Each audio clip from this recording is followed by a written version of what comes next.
जेवढं स्पष्ट तुम्ही लिहू शकाल, किती बिझनेस, कोणत्या प्रोडक्ट मधनं किती बिझनेस, कुठे कुठे कोणत्या कोणत्या शाखा पाहिजे, कशा प्रकारचं माझं अस्तित्व असेल, इंटरनेटवरनं मला किती बिझनेस मिळेल, जे काही तुमच्या डोक्यात येते आधी तुम्हाला काय करायची गरज आहे, स्पष्टपणे लिहायची गरज आहे. मग ते दिवसातनं दोनदा वाचायची गरज आहे. ते जर अस्तित्वात आलं तर आयुष्य कसं असेल याची सातत्याने कल्पना करण्याची गरज आहे. आणि जे तुमच्या हितामध्ये ज्यांना इंटरेस्ट आहे अशा लोकांची या गोष्टीची काय करण्याची गरज आहे. चुकीच्या माणसाला सांगू नका. एखादा तुम्ही सांगितलं मी 3 वर्षात मर्सिडीज घेणार म्हणून, आणि तो आहे विघ्न संतोषी, तो दर 2 दिवसांनी फोन कर, आली का, आली आली आली आली कुठपर्यंत आली, टायर तरी आला काय, 15 गोष्टी विचारायच्या आणि तुमचा उत्साह आहे ना तो पण दाबून टाकेल. त्यामुळे कोणाला सांगायचं, ज्यांना तुमच्या यशामध्ये इच्छा आहे. झेप उद्योगिनीला सांगायचं, स्वाभिमानला सांगायचं, जी लोक तुमच्या ध्येयामध्ये तुम्हाला सपोर्ट करू शकतील अशा लोकांना सांगायचं.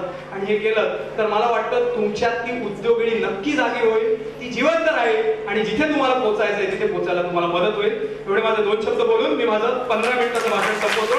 जय हिंद, जय महाराष्ट्र.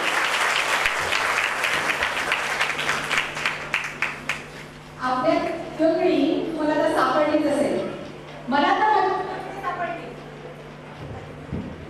पण आता मी विचार करते उद्योग कुठला निवडायचा, नाही का. पण त्याचं उत्तर मला तर लवकरच सापडेल.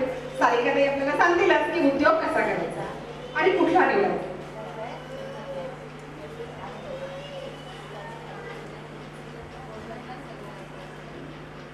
नमस्कार. व्यासपीठावर उपस्थित मान्यवर नितेशजी राणे साहेब, त्यांचे सर्व कार्यकर्ते आणि ज्यांनी मला या कार्यक्रमाला बोलवलं, पूर्णिमाताई, केतनजी गावण, खूप सुंदर त्यांनी तुम्हाला स्वतःला कसं ओळखायचं याविषयी सांगितलं. आजचा हा जो कार्यक्रम आहे तो स्वाभिमान संघटनेने खास स्त्री उद्योजकांसाठी घेतलेला आहे. की नेमकं मी पूर्णिमाशी 2-3 दिवस चर्चा करत होती आणि तिला विचारलं की किती उद्योगिनी आहेत, त्या काय करतात, त्यांचे प्रोडक्ट्स काय आहेत. तर ह्याच्यातून मला बरेच प्रोडक्ट्स आणि बरेच स्टॉल इथे दिसत आहेत. बेसिकली काय होतं, आता मला इथे फक्त जाणून घ्यायचं की ह्याच्यामध्ये बचत गटातील स्त्रिया किती आहेत. काही स्त्रियांचे बचत गट आहेत का? आहेत. बचत गटाची संकल्पनाच आपल्याला मुळात माहीत नसल्यामुळे आपल्याला या बचतीच्या माध्यमातून उद्योग कसा करता येईल हे कळत नाही. बचत गटाची जी संकल्पना आहे ही मूळ मेहमद युनिसांनी बांगलादेशात राबवली आणि त्या संकल्पनेमुळे त्या चळवळीचं जोम इतकं बहरली ती चळवळ की तिथे ग्रामीण बँक ही सक्सेसफुल झाली आणि त्याच्यानंतर हीच चळवळ डेव्हलपिंग कंट्रीजमध्ये म्हणजे भारतासारख्या विकसनशील राष्ट्रामध्ये विकसित व्हायला लागली. आणि आज भारतामध्ये 45 लाख बचत गट आहेत. त्यातील 4.5 लाख बचत गट केवळ महाराष्ट्रात आहेत मैत्रिणींनो. आणि या बचत गटाच्या माध्यमातून तुम्ही अगदी ग्रामीण भागात दृष्टिक्षेप टाकला तर असंख्य स्त्रियांचे असंख्य प्रोडक्ट्स म्हणजे फुलशेती, फळशेती, वराह पालन, शेळी पालन असे वेगवेगळे उद्योग ग्रामीण भागातील स्त्रिया करत आहेत. आणि त्या बचत गटातल्या स्त्रियांना शासनातर्फे बऱ्याच योजना अंतर्गत बरीच मदत केली जाते. आता प्रश्न येतो तो म्हणजे शहरातील स्त्रियांचा. बऱ्याच वेळा असं लक्षात येतं की शहरातल्या स्त्रियांचे प्रोडक्ट आहेत, त्यांच्यात दमक आहे, त्यांना नॉलेज आहे, परंतु मग त्यांचे प्रोडक्ट का विकले जात नाही किंवा नेमका कुठला उद्योग सुरू करायचा हे त्यांना माहित नाहीये. किंवा जनरली आपली जी मानसिकता आहे ना, मराठी मनाची मानसिकता, ती काय आहे माहितीये. इथे सगळ्या उद्योगिनी बसल्यात आणि सगळ्या मला असं वाटतं की सगळ्या माता आहेत. आपण ज्या वेळेला एखादं मूल लहानपणी किंवा आपल्या मराठी एकंदरीत संस्कार कसे असतात माहितीये, बाबा रे खूप शिक, मोठा हो आणि चांगल्या पगाराची नोकरी धर. बाबा रे खूप शिक, मोठा हो आणि चांगल्या पगाराची नोकरी धर. नोकरी धरली आणि व्यवसायात पडलो. आपण व्यवसाय उभारला असं म्हणतच नाही. जसं केतनजींनी सांगितलं की ही जी पॉझिटिव्हिटी आहे की आपल्याला एक सकारात्मक दृष्टिकोन व्यवसायाबद्दल असला पाहिजे. आपल्याला असं वाटतं की व्यवसाय सुरू करायचा म्हणजे खूप मोठी जोखीम आहे आणि नोकरी म्हणजे खूप सिक्युअर्ड असते. पण मला एक सांगा, मुंबई सारख्या वातावरणात तुम्ही राहता, इथे सिक्युरिटी कसली आहे. तुम्ही रोज धावता, लोकलने प्रवास करता, बरंच काही. तुम्ही ज्यावेळेला बाहेर पडता तर it is everything is risk oriented. म्हणजे तुम्हाला स्त्रियांना काय करायचं असेल एखादा उद्योग तर सगळ्यात महत्वाचा म्हणजे स्वतःचं अनालिसिस करता आलं पाहिजे, ज्याला आपण सॉट अनालिसिस म्हणू. स्वतःला ओळखता आलं पाहिजे. बचत गटातल्या आता किंवा एखादा उद्योजक स्त्री ज्या वेळेला माझ्याकडे काउन्सिलिंगला येतात, खूप छोट्या छोट्या स्तरावर पण उद्योग करता येतो. परंतु काय होतं की आपल्याला असं वाटतं की 5 लाख 10 लाख 15 लाख ह्या इन्व्हेस्टमेंट मधूनच व्यवसाय सुरू होतो. असं नाहीये. अगदी 5-10 हजारापासून पण तुम्ही घरच्या घरी अगदी छोटासा गृहउद्योग करू शकता. नंतर एक्झिबिशनच्या माध्यमातून स्वतःचे प्रॉडक्ट डिस्प्ले करू शकता. मग हळूहळू काही वर्षांतर स्वतःचं एक छोटंसं आउटलेट घेऊ शकता. पण सुरुवात ही नेहमी छोट्यातूनच होते. मला नेहमी असं वाटतं, आत्ताच आपण सावित्रीबाई फुलेंच्या प्रतिमेला इथे मला वाटतं हार वाहिला, की सावित्रीबाई फुलेंनी ज्या वेळेला स्त्री शिक्षणाचा वसा घेतला त्यावेळेला त्यांना दगड, त्याच्यानंतर शेण असं लोकांची अवहेलना झेलावी लागली. त्या सावित्रीबाई फुलेंमुळेच आज आपण इथे आहोत आणि एकमेकींशी संवाद साधू शकतो, कारण त्यांनी स्त्री शिक्षणाचा पाया घातला. जसं एक स्त्री शिक्षित झाली की संपूर्ण कुटुंब साक्षर होतो, तसं मैत्रिणींनो एक स्त्री जर उद्योगी झाली तर संपूर्ण कुटुंब उद्योगी होईल. पर्यायाने तो विभाग, तो राज्य आणि ते देश उद्योगमय होण्यास वेळ लागणार नाही. म्हणजेच उद्योगाची जी मूळ धारणा आहे ती घरातील स्त्रीने कुठेतरी सुरुवात केली पाहिजे. म्हणजे हळूहळू कुटुंब सुद्धा त्या व्यवसायाला कुटुंबाचं म्हणजे कुटुंबाला व्यवसायाचं स्वरूप प्राप्त होतं. हळूहळू कुटुंबातील सगळे सदस्य एकजुटीने तो व्यवसाय करायला पुढे सरसावतात. म्हणजे सुरुवात कुणाला करायला हवी? कुणी करायला हवी सुरुवात? स्त्रीने करायला पाहिजे, आईने करायला पाहिजे. तिने उद्योजकीय संस्कार आपल्या मुलांवर लहानपणीच बालपणी घातले पाहिजे. जसे आपण मारवाडी, गुजराती, पंजाबी, सिंधी कम्युनिटीज बघतो आणि आपण असं म्हणतो की ह्या सगळ्या कम्युनिटीच्या रक्तामध्येच उद्योग आहे.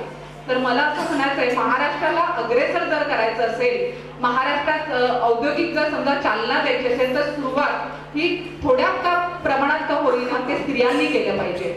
स्त्री ही मुळातच उद्योगी आहे. मला खरं म्हणजे पूर्णिमाताईंनी बोलवलंय, पण गेले 7 वर्षापासून मी हे व्यासपीठ चालवतेय उद्योग मैत्रीण नावाचं. मला इतके छान अनुभव आले की स्त्रिया अगदी ग्रामीण भागात जरी पाहिल्या तर इतके सुंदर उद्योग करतात आणि त्यांची पत्र येतात सातत्याने. आता तुम्ही म्हणाल की स्त्री उद्योगी कशी आहे?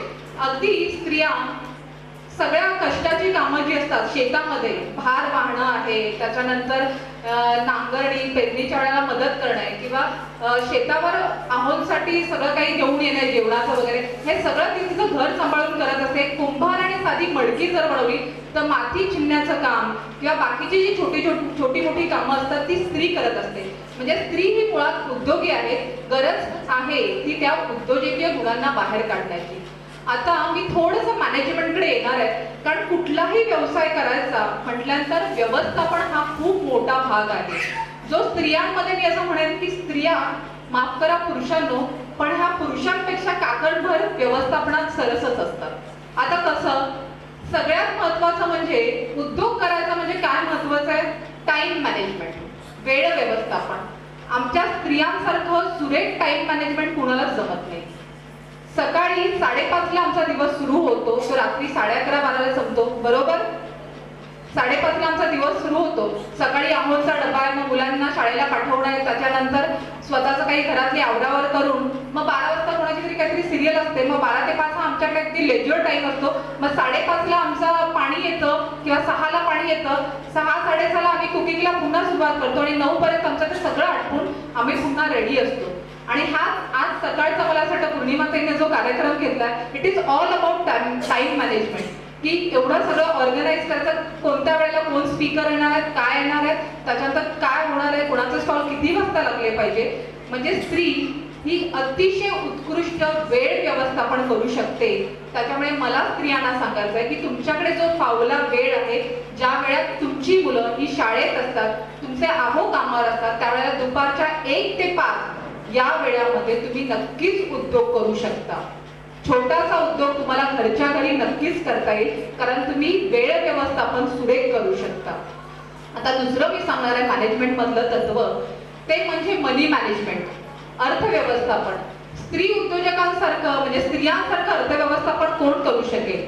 बघा, बाबांनी आईला दिलेला पगार, मग तो 5,000 असो किंवा 50,000 असो, किंवा व्यावसायिक असेल तर त्याने दिलेले जे काही पैसे असतील, तर महिन्याकाठी वाण्याचं bill, light bill, telephone charges, मुलांच्या शाळेच्या फिया, हे सगळं मॅनेज करून ती स्त्री बचत गटामध्ये 100 किंवा 500 रुपये जमा बरोबर पटतंय मैत्रिणींनो? म्हणजे काय करत असतो आपण? बचत करत असतो, सेव्हिंग करत असतो. म्हणजे ज्या वेळेला एखादी स्त्री उद्योग करते त्यावेळेला तिच्याकडे जमा आणि खर्च याचं अचूक व्यवस्थापन असतं आणि ती कुठेही एक्स्ट्रा एक्सपेन्सेस करत नाही. म्हणजे तिच्या व्यवसायाला काटकसरीने जशी ती संसार करत असते तसंच ती काटकसरीने व्यवसाय करते. त्याच्यामुळे व्यवसायात खर्च कमी आणि इन्कम जास्त किंवा योग्य ठिकाणीच खर्च असं होऊ शकतं. म्हणजे स्त्रीमध्ये अर्थव्यवस्थापन आहे. त्याच्यानंतर सगळ्यात महत्त्वाचं म्हणजे ह्युमन रिसोर्स मॅनेजमेंट, ज्याला आपण म्हणतो की HR मॅनेजमेंट. HR मॅनेजमेंट म्हणजे काय की तुम्हाला माणसं सांभाळता आली पाहिजे. उद्योग तुम्ही सुरू केला आहे, तुम्ही एखादा प्रोडक्ट तयार केला आहे, पण तुमच्याकडे असलेले कामगारच तुमच्यावर खुश नसतील तर तुम्हाला उद्योग करता येईल का? तुम्ही चकल्यांचा एखादा उद्योग केलेला आहे आणि 10 बायका चकल्यांना तुम्ही ठेवल्या एक पर्टिक्युलर प्रोडक्शनसाठी, पण त्याच खुश नसतील तर तुम्हाला उद्योग तो पुढे नेता येईल का? नाही. पण जे हे HR मॅनेजमेंट असतं त्याचं बाळकडू आई ही मुलीला अगदी बालपणापासूनच देत असते. कसं? लग्न झाल्यानंतर म्हणजे लग्नाच्या पूर्वी पाहुणे कोणी घरी येणार आहेत तर लहान भावाला सांभाळ, त्याचा अभ्यास घे, त्याच्यानंतर पाहुण्यांचं स्वागत कर आणि लग्न झाल्यानंतर तुला सगळी नाती सांभाळायची आहेत की नणंद असेल, भाऊजय असेल, त्याच्यानंतर जावं असतील किंवा खास करून सासूबाईंचं. त्याच्यामुळे HR मॅनेजमेंटचे जे धडे आहेत म्हणजे मनुष्यबळ व्यवस्थापन ते स्त्रीमध्ये मुळातच उपजत. जसं त्यांनी सांगितलं की सवयीत रूपांतर व्हावं लागतं म्हणजे ते कृतीत येतं. तर ही सवय आपल्याला बालपणापासूनच लागलेली असते. त्यामुळे ज्या वेळेस एखादा पुरुष काम करतो, एखादा पुरुष उद्योजक असतो आणि त्या ठिकाणी जेव्हा व्यवसाय असतो आणि एखादा कामगार कामावर येत नाही त्यावेळेला पुरुष कसा म्हणतो माहितीये, काय रे काल कामावर का नव्हता आलास? पण तिथे ज्यावेळेला स्त्री उद्योगिनी असते, काय रे बाबा काल कामावर का नाही आलास? काही प्रॉब्लेम आहे का? काही घरात अडचण आहे का? त्याच्यामुळे त्या व्यवसायाला कुटुंबाचं स्वरूप प्राप्त होतं. तिथे मालक नोकर हा भेदभाव राहत नाही. त्याच्यामुळे उद्योग करताना प्रत्येक व्यक्ती हा उद्योग माझा आहे इतका आत्मीयतेने करतो. म्हणजे स्त्रियांमध्ये उद्योजकतेचे जे गुण आहेत ते मुळातच जोपासले गेलेले आहेत. मनी मॅनेजमेंट आहे, टाइम मॅनेजमेंट आहे, HR मॅनेजमेंट आहे आणि सगळ्यात महत्त्वाचं म्हणजे मार्केटिंग. मी आता येताना पाहिलं, दादरवरून येताना बाय रोड मी सगळे तुमचे बॅनर्स, होर्डिंग सगळं पाहिलं. It was a fabulous marketing. स्त्री खूप चांगलं मार्केटिंग करू शकते कारण तिला संवाद कौशल्य खूप चांगलं जमतं. पूर्णिमाताईंनी मला हा कार्यक्रम सांगितला, मी अजून 10 स्त्रियांपर्यंत सांगितला की ते 100, 200, 300 स्त्रिया असतील आज तो कार्यक्रम ऐकतील आणि प्रत्येक स्त्री जरी 10 म्हटली तर 300 × 10 केले तर बघा तुम्ही किती स्त्रियांपर्यंत हा कार्यक्रम पोहोचला. म्हणजे स्त्रियांमध्ये जे संवाद कौशल्य आहे, अगदी आपण ट्रेन मधून जाताना पाहिलं, हा कुठला दागिना ग? वामन हरी पेठे सर. साडी कुठली? राजमाता सिल्क्स. आपण इतकी इनडायरेक्टली ऍडव्हर्टिजमेंट करत असतो की हे गणपती कुठले तर प्रथमेश इको फ्रेंडली महिला बचत गटाचे गणपती. इतकं छान आपण एकमेकींच्या प्रोडक्टचं मार्केटिंग करू शकतो.